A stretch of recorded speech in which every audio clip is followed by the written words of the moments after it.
नमस्कार साथियों, मैं जितेंद्र एक बार फिर से उपस्थित हूँ आप सभी के बीच। और आज के इस वीडियो में हम लोग बात करने वाले हैं नारी शक्ति वंदन अधिनियम के बारे में, जो कि केंद्रीय कानून मंत्री अर्जुन राम मेघवाल ने मंगलवार को लोकसभा में पेश किया, जो कि महिला आरक्षण बिल के रूप में कार्य करेगी। फिलहाल इस बिल को लोकसभा में पेश किया गया है, उसके बाद राज्यसभा में भी पेश किया जाएगा। उम्मीद है कि इस बार ये बिल पास हो जाएगा, लेकिन बिल पास होने के बाद ये लागू कब होगा इस पर अभी संशय बरकरार है। इसके अलावा साथियों, आज के इस वीडियो में हम लोग नारी शक्ति वंदन अधिनियम भारतीय संविधान के किस अनुच्छेद के तहत लाया जा रहा है तथा 27 साल से यह नारी शक्ति वंदन अधिनियम क्यों अटका हुआ है और महिला आरक्षण बिल का पूरा इतिहास आज के इस वीडियो में जानने के साथ साथ हम लोग केंद्रीय कानून मंत्री अर्जुन राम मेघवाल के बारे में भी जानकारी प्राप्त करेंगे। तो आज के इस वीडियो में आप लास्ट तक जरूर बने रहिएगा। नारी शक्ति वंदन अधिनियम बिल के लोकसभा में पेश होते ही विपक्षी पार्टियों की भी प्रतिक्रिया आनी शुरू हो गई है। ऐसे में हम लोग अपोजिशन पार्टी कांग्रेस पार्टी के कुछ नेताओं के प्रतिक्रिया के बारे में देख करके हम लोग आगे आज के इस टॉपिक को बढ़ाएंगे। यहाँ पर हम लोग देख सकते हैं विपक्षी पार्टियों ने इसे जुमला करार दिया है। कांग्रेस सांसद मनीष तिवारी ने दावा किया है कि महिला आरक्षण बिल में साफ लिखा हुआ है कि यह बिल परिसीमन पूरा होने के बाद ही लागू होगा। ऐसे में इसकी किसी भी कीमत पे 2029 से पहले यह महिला आरक्षण लागू नहीं हो सकता। कांग्रेस महासचिव जयराम रमेश ने भी यही कहा है कि 2024 के चुनाव से पहले जनगणना और परिसीमन होने की कोई उम्मीद नहीं है। इसके अलावा साथियों, कांग्रेस ने सोशल मीडिया एक्स पर भी लिखा है, एक्स जो कि ट्विटर का अभी दूसरा नाम बन चुका है, वहां पर भी लिखा है कि जनगणना के बाद ही ये बिल लागू होगा। 2021 की जनगणना अब तक नहीं हुई है।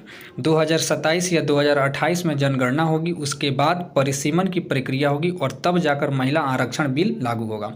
ऐसे में अभी ऑफिशियल किसी भी प्रकार के राहुल गांधी के द्वारा इस नारी शक्ति वंदन अधिनियम के बारे में कोई भी बयान अभी तक जारी नहीं हुआ है। आगे हम लोग देखते हैं साथियों, आपके जानकारी के लिए बता दूं कि संसद का 5 दिन का विशेष सत्र जो है स्टार्ट हुआ है, वो सोमवार से शुरू हो गया है। संसद की पुरानी इमारत से शुरू हुआ यह सत्र संसद की नई इमारत में ख़त्म होगा। जाहिर सी बात है, संसद के पुरानी सत्र में नरेंद्र मोदी ने एक बात कही थी कि यह जो नए संसद में हम लोग जा रहे हैं वहाँ से अनेक ऐतिहासिक फैसले लिए जाएंगे। ऐसे में नारी शक्ति वंदन अधिनियम के तहत जो महिला आरक्षण की बात की जा रही है, वैसे में 1/3 महिला आरक्षण अब हमारे देश की संसद में भी बैठने की कोशिश की जा रही है या उनको बैठाने की कोशिश केंद्र सरकार के द्वारा अभी फ़िलहाल की जा रही है। इसके अलावा साथियों, क्या बदलेगी लोकसभा की तस्वीर, इस पर हम लोग विचार कर लेते हैं। जब नारी शक्ति वंदन अधिनियम हमारे भारत देश के कानून में जब यह आ जाएगा, तब हमारे लोकसभा की तस्वीर कैसी होगी यह हम लोग देख लेते हैं।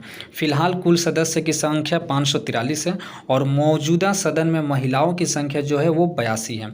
लेकिन 1/3 हो जाने के बाद, यानी नारी शक्ति वंदन अधिनियम बिल जो लोकसभा में अभी पेश किया गया है, लोकसभा और राज्यसभा में पास हो जाने के बाद नारी शक्ति वंदन अधिनियम के द्वारा 1/3 महिलाओं को संसद में भेजना पूर्ण रूप से एक कानूनी प्रक्रिया हो जाएगी। तो उस सिचुएशन में 181 महिलाएं भारत की लोकसभा संसद में वहां की हिस्सादारी में हिस्सा ले सकेगी। इसके अलावा साथियों, इस विधेयक में संविधान के अनुच्छेद 239A के तहत राजधानी दिल्ली की विधानसभा में भी महिलाओं को 33% आरक्षण दिया जाएगा। यानी कि दिल्ली लोकसभा में भी 70 में से 23 सीटें महिलाएं के लिए आरक्षित रहेंगी। अन्य राज्यों की विधानसभाओं में भी महिलाओं के लिए 33% आरक्षण लागू किया जाएगा। ऐसे में नारी शक्ति वंदन अधिनियम लागू हो जाने के बाद हमारे भारत देश के 29 राज्यों में क्या सिचुएशन होगी, क्या महिलाओं की स्थिति होगी, उसके बारे में भी हम लोग देख लेते हैं। साथियों, विधानसभा में क्या क्या बदलेगी, इसको हम लोग सिलसिलेवार तरीका से हर एक राज्यों के बारे में देख लेते हैं। अगर हरियाणा में कुल सीटें विधानसभा की 90 सीट है, तो वहाँ पर कानून बनने के बाद महिला विधायक की संख्या जो है वो 30 हो जाएगी। वहीं जम्मू कश्मीर में कुल विधानसभा की सीट 87 है, तो यह कानून पास होने के बाद वहाँ पर महिला विधायकों की संख्या 29 हो जाएगी। सेम उसी तरह झारखंड में 81 कुल सीट है, तो वहाँ पर महिलाओं की संख्या जो है वो 27 हो जाएगी। उत्तराखंड में 70 कुल सीटें हैं, तो वहाँ पर महिलाओं की संख्या 23 हो जाएगी। सेम उसी तरह दिल्ली में भी 70 विधानसभा की सीट है, तो वहाँ पर महिलाओं की संख्या 23 हो जाएगी। वैसे में हिमाचल प्रदेश और त्रिपुरा में भी आप देख सकते हैं 22 और 20 महिलाओं की संख्या हो जाएगी। इसके अलावा मणिपुर, मेघालय, अरुणाचल प्रदेश, नागालैंड, गोवा, गोवा, मिजोरम, सिक्किम और पुडुचेरी में भी कानून बनने के बाद महिला विधायकों की संख्या आप स्क्रीन पर देख पा रहे हैं कितनी कितनी हो जाएगी। इसका आप स्क्रीनशॉट ले सकते हैं या कॉपी में अपना नोट डाउन भी कर सकते हैं। इसके अलावा उत्तर प्रदेश, पश्चिम बंगाल, महाराष्ट्र, बिहार, तमिलनाडु, मध्य प्रदेश, कर्नाटक, राजस्थान इत्यादि में कानून बनने के बाद महिला विधायकों की संख्या में क्या परिवर्तन आएगी, इस यहाँ पर भी आप देख सकते हैं।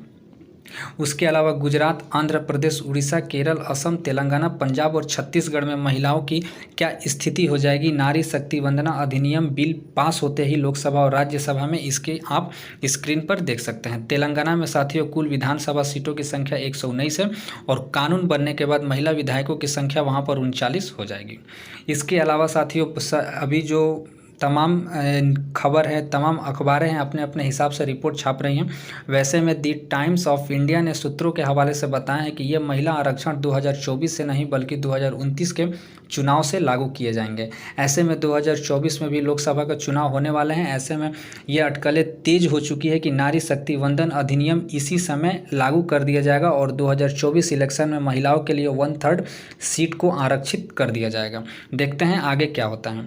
उसके बाद साथियों पीएम मोदी ने सोमवार को पुरानी संसद के विदाई भाषण में कहा था कि विशेष सत्र में ऐतिहासिक फैसले लिए जाएंगे। ऐसे में ये पहला एक बिल पेश है जो ऐतिहासिक बिल है। आगे देखते हैं क्या बनता है, क्या न्यूज़ निकल कर के आती है। अगर आप हमारे इस चैनल को अब तक सब्सक्राइब नहीं किए हैं तो प्लीज़ कर ले ताकि आपको इस नारी शक्ति वंदन अधिनियम से निकलने वाले कोई भी खबर आपसे न चुके। साथियों आगे महिला आरक्षण बिल सबसे पहले 1996 में पेश किया गया था। साल 2010 में राज्यसभा ने इसे पास भी कर दिया था, लेकिन लोकसभा में यह बिल पास नहीं हो पाया था। ऐसे में देखने वाली बात होगी इस बार जो बिल पेश हुआ है लोकसभा में, क्या लोकसभा में पास होती है और उसी तरह राज्यसभा में भी पास होती है या नहीं, यह देखने वाली विषय है। इसके अलावा साथियों अखबार लिखता है कि इस बिल पर बुधवार को बहस की जाएगी। सरकार को उम्मीद है कि वो राज्यसभा में इसे संसद के विशेष सत्र के अंतिम दिन शुक्रवार को भी पास करवा लेंगे। महिला आरक्षण बिल को पास करवाए जाने की लंबे वक्त से मांग होती रही है।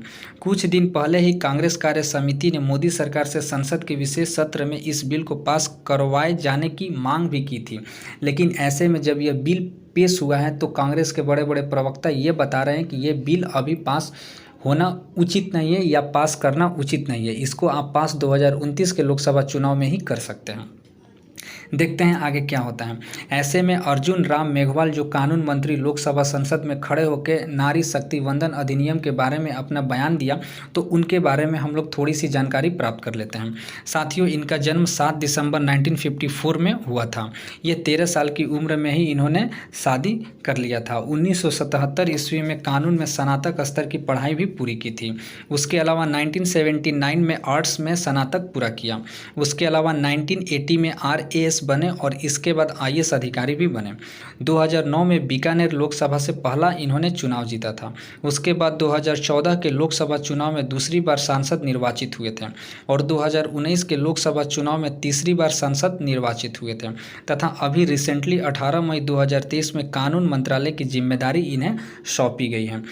अर्जुन राम मेघवाल की जीवन परिचय एकदम सीधा है और शालीनता है। इनका अभी तक कोई भी नाम जो है करप्शन में नहीं आया है, शायद इसीलिए केंद्र सरकार ने इन्हें इतनी बड़ी जिम्मेदारी सौंपी है। इसके अलावा साथियों महिला आरक्षण बिल का इतिहास इत्यादि के बारे में भी हम लोग जान लेते हैं। तो साथियों इस महिला आरक्षण बिल की शुरुआत होती है 1975 जब हमारे देश की प्रधानमंत्री इंदिरा गांधी हुआ करती थी। तब टुवर्ड्स इक्वलिटी के नाम से एक रिपोर्ट प्रकाशित हुई थी और इस रिपोर्ट में हर क्षेत्र में महिलाओं की स्थिति का विवरण दिया गया था और उसमें आरक्षण की बात भी की गई थी। रिपोर्ट तैयार करने वाले कमेटी में अधिकतर सदस्य आरक्षण के खिलाफ थे। वहीं महिलाएं भी चाहती थी कि वो आरक्षण के रास्ते से नहीं बल्कि अपने बलबूते राजनीति में आए।